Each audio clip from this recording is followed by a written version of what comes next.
সুপ্রিয় শিক্ষার্থী সবাইকে জানাই আসসালামু আলাইকুম। দেখো, জাহাঙ্গীরনগর বিশ্ববিদ্যালয় সবার স্বপ্ন, তাই না? জাহাঙ্গীরনগর বিশ্ববিদ্যালয়ে মার্ক ডিস্ট্রিবিউশন সম্পর্কে কিন্তু তোমার কোনো আইডিয়া আছে? যদি আইডিয়া না থাকে তাহলে এই ভিডিওটা তোমার জন্য। খেয়াল করে দেখবা, জাহাঙ্গীরনগরের এ এবং ডি ইউনিট, এই দুটো হচ্ছে সায়েন্সের ইউনিট, তাই আমি দুইটাকেই একসাথে রাখছি এবং আমি ডিসকাস করব যে এদের আসন সংখ্যা, যোগ্যতা এবং ভর্তি পরীক্ষার নিয়মাবলী কেমন।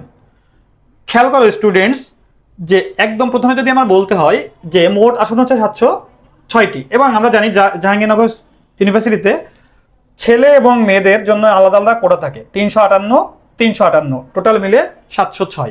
পরীক্ষার ধরন এবং মানদণ্ডটা দেখো। ভর্তি পরীক্ষার ধরন হচ্ছে 80 নম্বরের সম্পূর্ণ এমসিকিউ পরীক্ষা।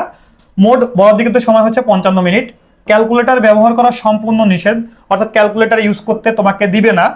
আর এই ইউনিটে দেখো, গাণিতিক ও পদার্থবিজ্ঞান অনুষদ যেটা, সেটা হচ্ছে এসএসসি এবং এইচএসসি উভয় পরীক্ষার ফলাফল মিলিয়ে তোমাকে 8.50 হওয়া আবশ্যক। প্রতিটি পরীক্ষায় আলাদাভাবে ন্যূনতম জিপিএ 4 থাকতে হবে, অর্থাৎ তোমার যদি এসএসসি বা এইচএসসি তে 4 এর নিচে চলে যায় তাহলে তুমি এখানে আর পরীক্ষা দিতে পারবা না। ন্যূনতম 4 এবং দুইটা মিলায় 8.50। আর ডি ইউনিটের ক্ষেত্রে 4 থাকতে হবে এবং ন্যূনতম জিপিএ 9 হওয়া আবশ্যক, অর্থাৎ দুইটাতেই 4 থাকতে হবে তোমাকে এবং ন্যূনতম জিপিএ তোমাকে টোটাল মিলিয়ে 9 করতে হবে। 9 না হলে তুমি এখানে পরীক্ষা দিতে পারবে না। এবার যদি আমি বলি যে ভর্তি পরীক্ষার যে দেখো মানদণ্ডটা আছে সেটা একটু খেয়াল করো, যে বিষয়ভিত্তিক নম্বর বন্টন এবং মেধা তালিকা নির্ধারণ। তো আগে নম্বর বন্টন নিয়ে কথা বলবো, তারপরে মেধা তালিকা নির্ধারণ করব। খেয়াল করো, এই ইউনিটের যে গাণিতিক এবং পদার্থবিজ্ঞান যে অনুষদটা আছে, গণিতে হচ্ছে 22 মার্ক। গণিতে কত মার্ক? 22। পদার্থবিজ্ঞানে কত? 22। রসায়নে 22।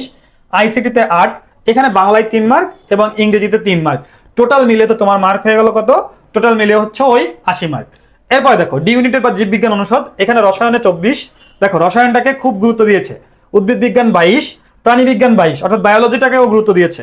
এবং বাংলায় 4, ইংরেজিতে 4 এবং বুদ্ধিমত্তা বা আইকিউতে হচ্ছে 4 মার্ক। তাহলে এই ইউনিটের সিলেবাস একরকম এবং ডি ইউনিটের সিলেবাস একরকম। এটা মেইনলি জীববিজ্ঞান অনুষদ, এখানে কিন্তু তোমাকে ফিজিক্সও রাখে নাই, দেখছো?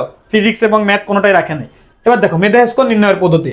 ভর্তি পরীক্ষায় তুমি যে নাম্বারটা পাবা, সাপোজ ধরো তুমি পাইলা হচ্ছে কত, 50 পাইলা, আর এসএসসি জিপিএ গুণ 1.5। খেয়াল করো, এসএসসি জিপিএ হচ্ছে 1.5, এইচএসসি জিপিএ গুণ হচ্ছে 2.5। এইটা হচ্ছে তোমার রিকোয়ারমেন্ট, ঠিক আছে?